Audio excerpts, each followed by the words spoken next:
નમસ્કાર મિત્રો, ભક્તિ રસમાં આપ સૌનું સ્વાગત છે। આજના વિડીયોમાં આપણે બુદ્ધાષ્ટમી વ્રત વિશે જાણીશું। બુદ્ધાષ્ટમી વ્રતનું મહત્ત્વ શું છે, તેની કથા વાર્તા શું છે વગેરે જાણીશું। હિન્દુ ધર્મમાં ઘણા બધા વ્રતો અને ઉપવાસ છે, પરંતુ કેટલાક વ્રત એવા છે જે ખૂબ જ ખાસ માનવામાં આવે છે। તેમાંનું એક પવિત્ર વ્રત છે બુદ્ધાષ્ટમી।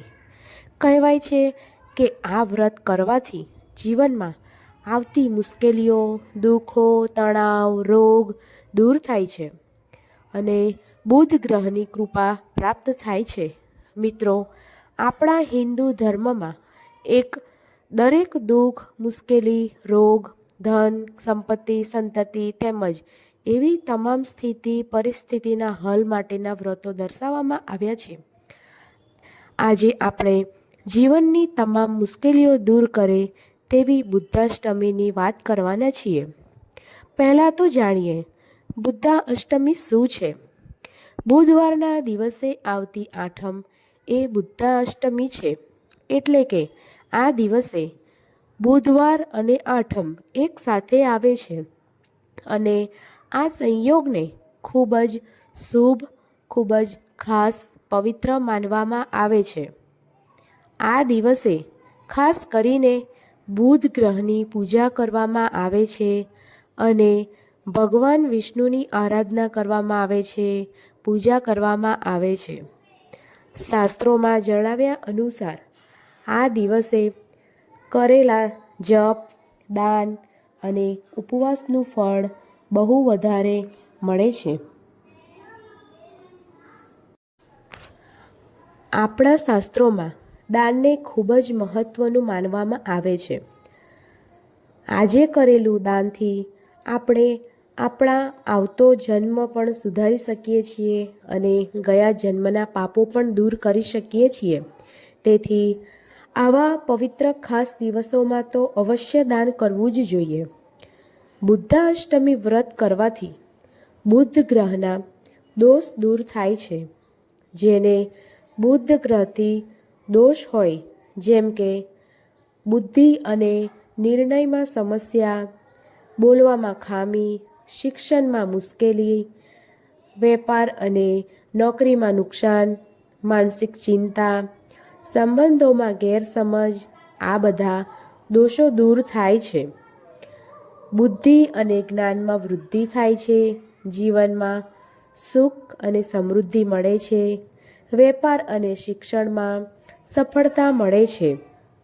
આ કારણે ઘણા લોકો આ દિવસે ખાસ પૂજા અને ઉપવાસ કરે છે। આ દિવસે વહેલી સવારે ઉઠી સ્નાન આદિથી પરવારી ભગવાન વિષ્ણુની પૂજા કરવી, ધૂપ, દીપ, પ્રસાદ, મિષ્ટાન, ફળ, ફૂલ, અબીલ, ગુલાલથી ભગવાન શ્રી વિષ્ણુની પૂજા કરવી, ભગવાન વિષ્ણુને લીલા રંગના ફૂલ અને પાન અર્પણ કરવા। તુલસી પાન ભગવાનને અતિ પ્રિય છે, તેથી તુલસી અર્પણ કરી શકાય। ઓમ બુધાય નમઃ મંત્રનો જાપ કરો, બને તો 108 વાર તેનો જાપ કરો।